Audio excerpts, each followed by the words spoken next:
What's going on, guys, and welcome back to the Adventure Outpost. In today's adventure, we are diving in to the era of the 40s. That's right, we are going to dive in and rank up all of the movies that I have seen for the decade of the 1940s and see just what was my favorites.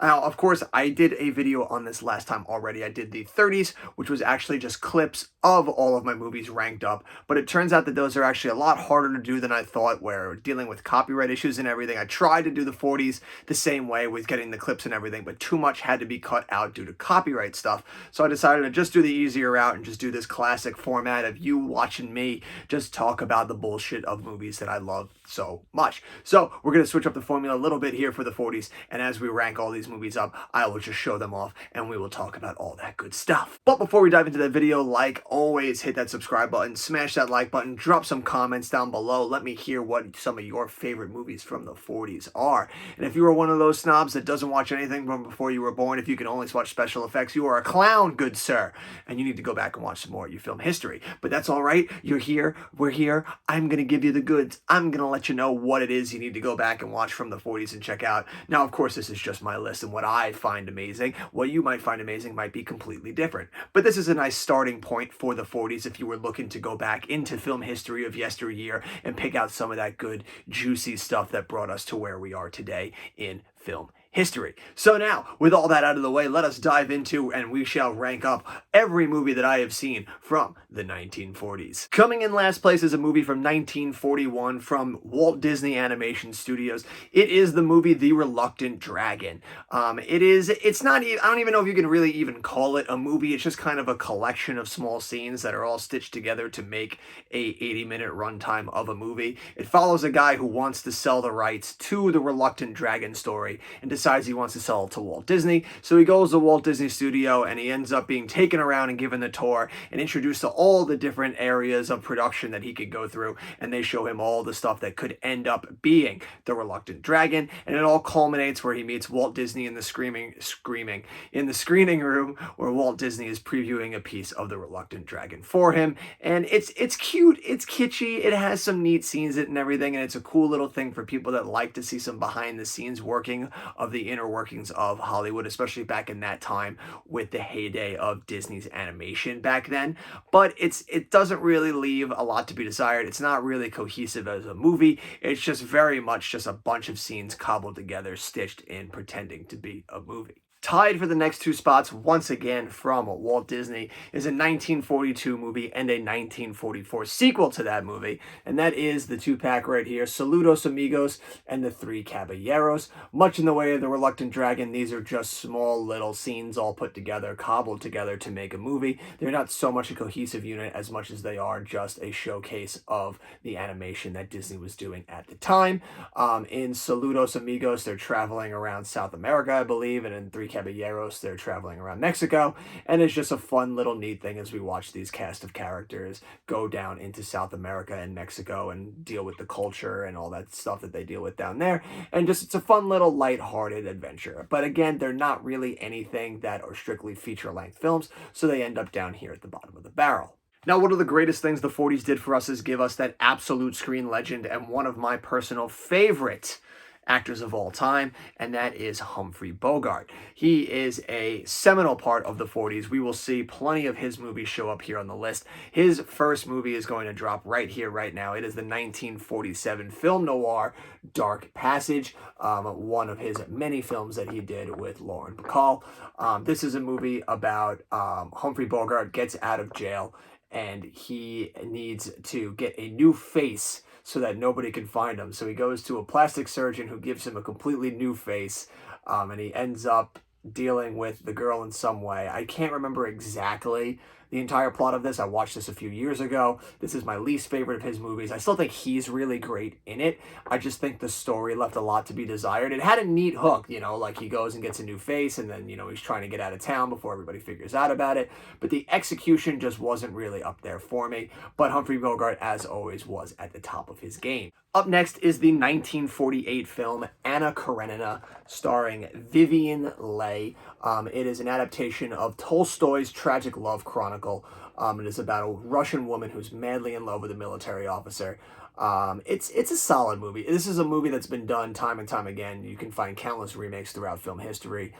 This is one that I came across because when I still do it from time to time, but not as much, but I was knee deep in trying to watch all of the movies in my collection that I haven't seen. So I would literally just start at the beginning, and when I got to a movie that I hadn't seen, it didn't matter the movie. If I owned it, I had to watch it. So that's how this one got into the repertoire there. I'm glad I watched it because I always do enjoy watching older movies. This one, though, it had me a little bored throughout the middle. It still had some really good performances in it. I think Vivian Leigh is really good, but for the most part, it's just a very so-so movie from the 40s. So up next is going to be a hot take. It is perhaps one of the hottest takes that someone can probably have when people talk about the greatest films of all time.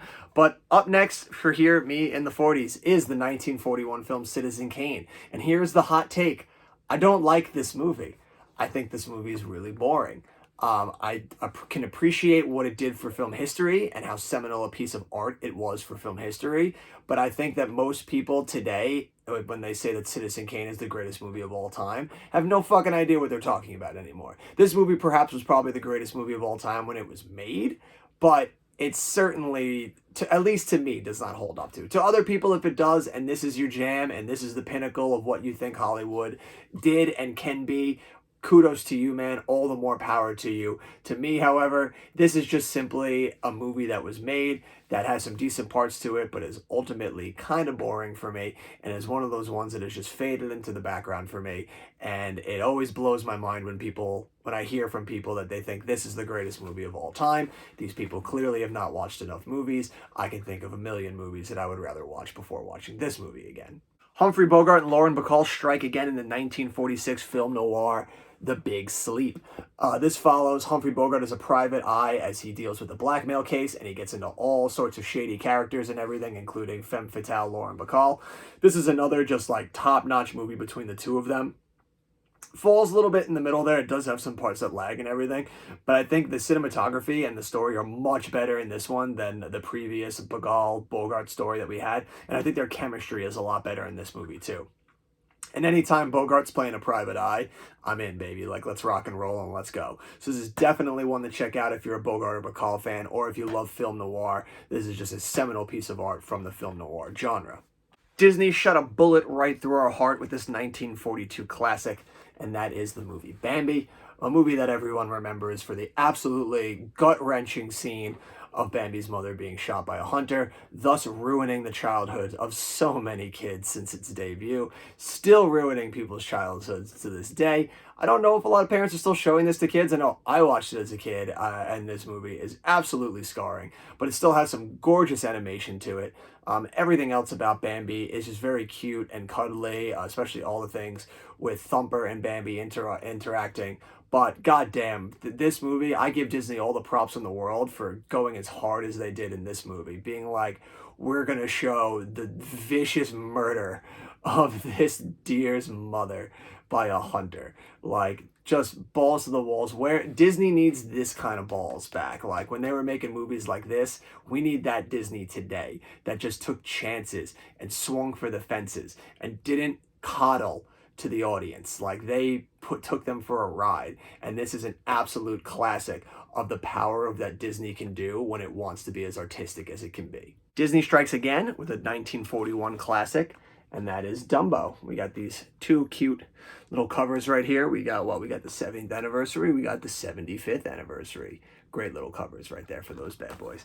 Dumbo is an absolute classic. Yes, it has some problematic formats to it. Yes, there is a lot of wildly outdated and offensive stuff in it, but as a dip into animation, it is a wondrous little tale. I enjoyed this movie thoroughly every time I watch it. I mean, if you could even call it a movie. It's very short for a movie. It's only 70 minutes, but it packs a lot into those 70 minutes. Young little Dumbo is adorable. The whole scene where he's in the big top 10 circus dealing with the fire department, everything, and putting on that scene is just really just stunning animation from that era.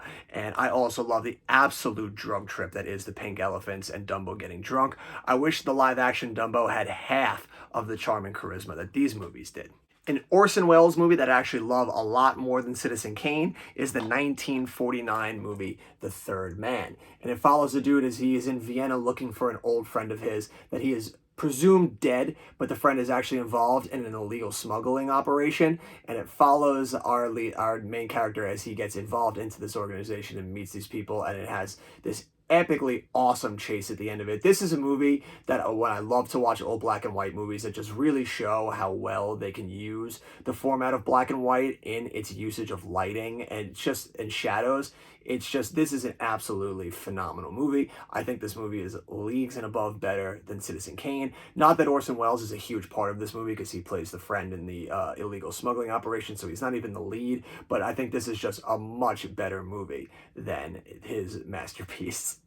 They had owned the 30s in our last video. They're slowing down here in the 40s, but they were still able to crank out a hit that cracked this list for me, and that is 1946's A Night in Casablanca with those zany Marx Brothers. I freaking love these guys. They were the earliest form of comedy that I ever knew about. I watched them with my grandma. She would have them on TCM all the time, and so I caught all of these great ones from a very young age, so they really helped mold that humor bone of mine from a young age. I really got the gamut in all forms of humor. You know, I grew up with these from my grandma, grew up with rom-coms from my mom, grew up with just zany parody comedies from my dad, and then I was growing up in the era of Jim Carrey and Adam Sandler and all those guys in the 90s, so I just lived through so much great comedy and got to just ingest so much amazing comedy.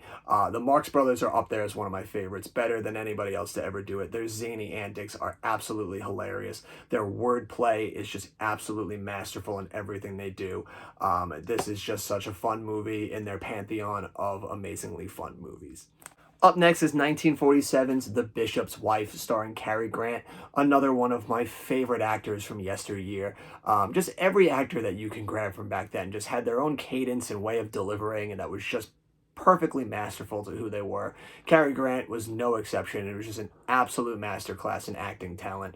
This movie is a lot of fun. I know they made the remake, I think, with Denzel Washington. I forget what that one was called. I don't think it was called The Bishop's Wife again.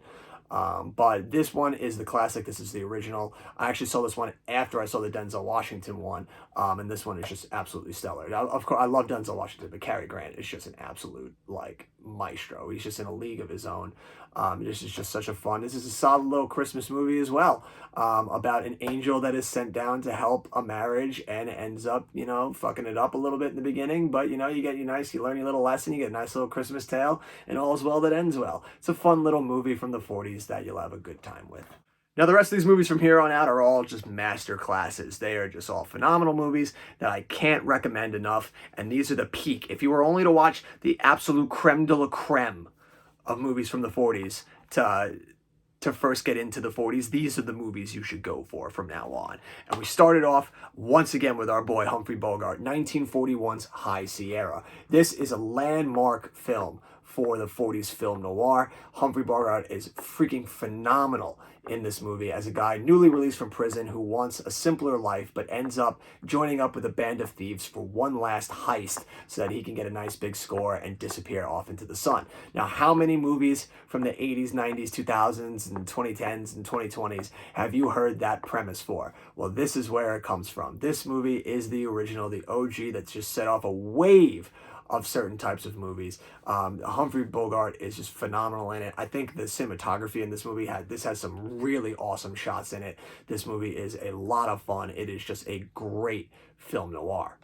Up next is Disney once again at their most artistic and masterful. The 40s was a time where they were just throwing shit and they were being as creatively insane as they possibly can. And I was here for it. I fucking loved it. I wish Disney would have the gall to do some of this wild shit again. And it is 1940s Pinocchio. This movie is so great. Forget everything about the live action remake if you even bothered to watch it, because this is the only Pinocchio you need to see. It is just so freaking good. It has iconic songs. It is just a great marvel of animation, and it gets fucking wild. The whole thing on the Paradise Island, where they just start getting hammered and turning into donkeys and they're smoking cigars and stuff, it just shows that Disney did not worry about catering to the mainstream and what would be as toe the line as possible. They were in the business of making art and entertaining everybody, and they cared first and foremost about making making a good story. And this movie is an absolute masterclass in that art. They were just crushing it on all fronts. This movie is absolutely stellar. I grew up on this movie. I love this movie. People should not be afraid to show their kids this movie just because there might be some things that you have to explain in it about like smoking cigars and stuff like that. It's such a weird thing today. Like, yes, we know smoking is bad, but for fuck's sake, it's not the end of the world if you make a movie and a character in it is smoking. That is what parents are for. They're there to teach their kids about some of the stuff that they see in these movies. Like, it just blows my mind. And honestly, when you see it in the movie, it's not even like they make smoking cigars cool. Like, it's all in the scene where, like, they get turned horrifically into donkeys for misbehaving and not doing the right thing. If anything, this is a movie you should show your kids to be like, if you fucking smoke, asshole, this is what's going to happen to you. You're going to turn into a goddamn donkey. Alfred Hitchcock drops one of his best movies next, and it is 1947's Notorious with our man, Cary Grant, baby, the fucking king. Ingrid Bergman also in this movie. She is stellar in it as well. We will see her again later in this list. One of Hitchcock's best suspense movies of all time, as Cary Grant is a U.S. intelligence officer who uses Ingrid Bergman, who her father was a Nazi officer, and uses her connections to help her entrap a Nazi mastermind so that they can bring him to justice. It is just an absolute incredible movie. It was one of those early movies that just showed how good Hitchcock was so quickly, and it helped at all that he had two of the greatest leads of all time in this role. Like, Cary Grant is just so effortlessly charming and has so much charisma. It's insane. Everything you watch with him, he's just so sure of himself all the time. He's just fucking phenomenal. This movie is a lot of fun. One of the best suspense movies from the 40s. My favorite Bogart and Bacall movie drops next. It is 1948's Key Largo, an absolute classic tour de force in the film noir genre. It follows three people as they are stuck, or maybe four, it's a few people that are stuck in a hurricane in Key Largo in a hotel with a mobster who is holding everyone at gunpoint, the hotel owner, which is Lauren Bacall, her father-in-law, and ex-GI, Humphrey Bogart. And it is just a movie that watches the four of them just explode around each other, and it is just such a treat to watch. It is just absolutely so much fun. It is a great seminal piece of work in the film noir genre, and it's just one of the reasons why Humphrey Bogart is the coolest guy around. Walt Disney's acid trip hits next in 1940's Fantasia. Ignore Fantasia 2000 over there. We're simply talking about the original, the OG, the acid-inducing trip that is Fantasia. What a gamble this movie must have been when he tried to get it done back then. But God, what a fucking treat it is. It is an absolute stunning achievement in animation, and it's just such an inspired idea to combine animation and classical music. Like, whoever came up with that idea, I hope Walt Disney gave him all the fucking money in the world, because it is such a transcendent, incredibly entertaining idea. It is just, the results speak for themselves. It is an absolute masterclass from Walt Disney. This movie is just so much fun. I love everything about it. Every piece in it is just so good. It is just a stunning achievement in animation. We've got only 4 movies left, and 3 of them star the hero, Humphrey Bogart. And we start with this 1947 classic, The Treasure of Sierra Madre, an absolutely stunning Western, a movie about 3 men all vying for the said treasure of Sierra Madre. It is just an absolute masterclass of Western fiction, a John Huston classic. Humphrey Bogart has never been skeezier than he is in this movie, and it has one of the greatest lines that I actually never even heard. I actually heard it first in another movie. It's amazing when you know a line has transcended time, that you don't even, when you hear the line for the first time, it's not even from the thing that it's originated from. Their seminal line in this movie is, "Badges? We don't need no stinking badges." And I first heard that line in Blazing Saddles. Which just goes to show the power of this movie, that however many years later that movie was still being talked about and still used as ripe fodder for parody work. This movie was probably 30 years before Blazing Saddles, but they still managed to, it still held the test of time that it was ripe to be put in there as a great fucking line, and it remains to this day a great fucking line. Now, our duo of John Huston directing and Humphrey Bogart starring continues in this next movie, and that is 1941's The Maltese Falcon, an absolute classic. This is one of the best noirs to ever do it. It is a movie about Private Eye Sam Spade, played by Humphrey Bogart, who is following a cast of lowlifes as they all try to get their hands on a jewel-encrusted falcon. He wants to know why and who's going to take the fall for it. It is just an absolutely just stunning movie. It is so much fun. It is another movie that just plays with the amazing usage of black and white in a film noir and what they can do with shadows. It is just a stunning achievement. I love this movie. You absolutely need to watch this movie. This movie and our last two on this list are absolute masterpieces. There is no doubt about it. They will always stand the test of time. And if you can only watch 3 movies from the 40s, this and our next 2 on the list are the ones to watch. But leave it to my favorite director from the 40s, Billy Wilder, to create the greatest film noir of all time. It is 1944's Double Indemnity, one of the best movies I've ever seen. Not even just a film noir. This is one of my favorite movies of all time. It is an absolute classic. It stars Fred MacMurray and Barbara Stanwyck as 2 people that end up teaming up to help Barbara Stanwyck kill her husband and make off with their money.